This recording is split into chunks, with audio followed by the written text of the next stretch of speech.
why is it that the most evil people happen to also have the most money in the world? And I'm sure you're also wondering this along with me, because sometimes I dwell on this and I see all the corruption that happens in the world with all these politicians and world leaders. And I'm not going to get too political or conspiratorial on you. I have a separate channel for that if you're interested in that.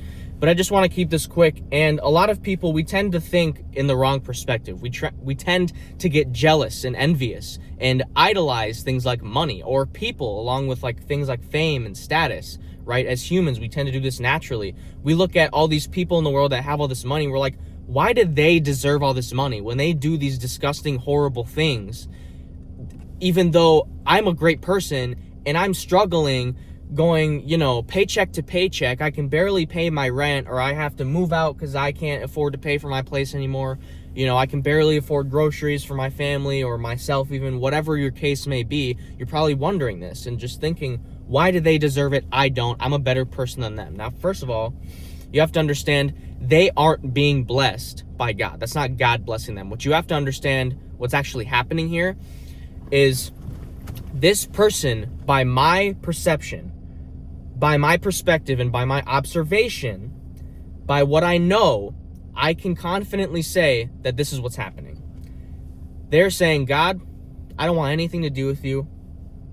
I'm just going to live a life without you. I don't need you. I'm fine. God says, okay, that's fine. I love you. I'll give you free will. You can do whatever you want. I'm not going to force you to, do things, because that's not real love. So you can do whatever you want. Good luck. Okay? And then the person turns around. They face away from God. Who's there? Satan. Satan's waiting for him right there. And then they dangle like a carrot on a stick in front of a pig, like in Minecraft, if you can kind of picture that. They dangle these things like wealth, fame, status, influence, all those kinds of things, right, in front of them, and they chase it, and they chase it, and they chase it. But here's what we have to remember. They, along with us, even if we had what they have, none of us is taking that stuff to the grave. Doesn't matter how much money you have.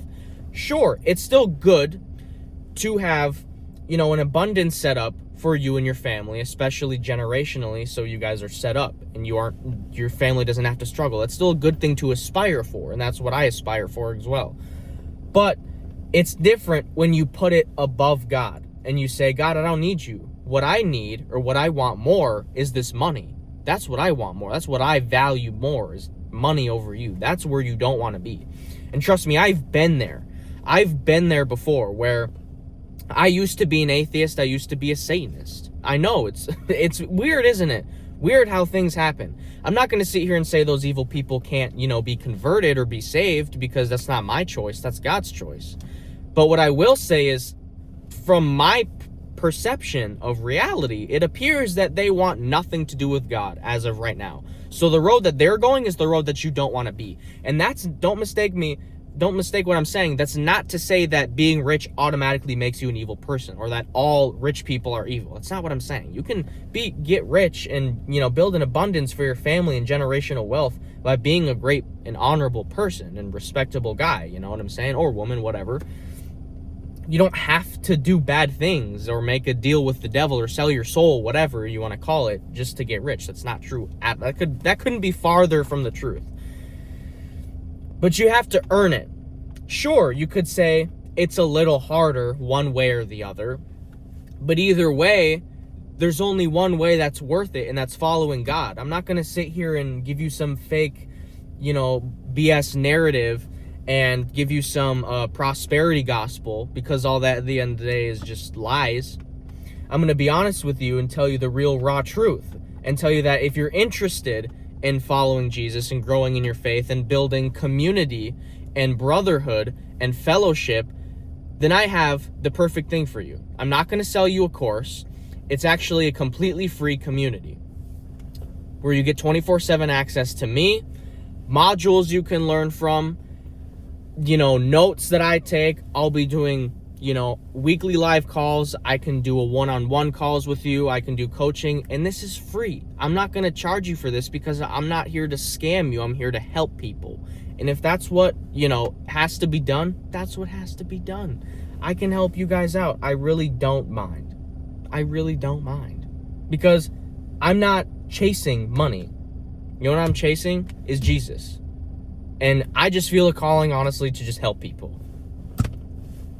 You know, so even if you're on the fence, about converting, you're like, I don't really know, I'm not too sure about, you know, converting to Christianity. I know there's like a lot of loopholes, or, you know, there's a lot of negative like stigmas around being Christian right now. They're like really tolerant to things they shouldn't be. They don't stand their ground or defend themselves, or most of them are like lukewarm, half-assed. I get what you mean, but that's not me.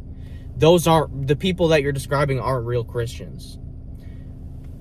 I'm not going to sit here and say, I'm a real Christian, because that just sounds kind of dumb.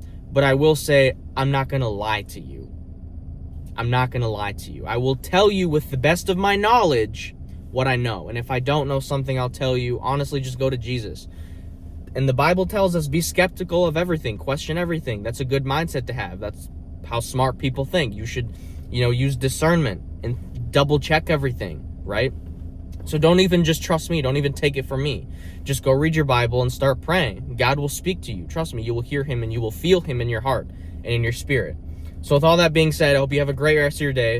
And if this video helped you out, I'd really appreciate it if you could leave a like and subscribe if you'd like to see more content like this, or if there's a specific topic that you guys would like me to talk about, just comment below and I'll talk about it. I don't mind. If I have to do a bit of research, I'll do a little bit of research. I don't mind. And God bless.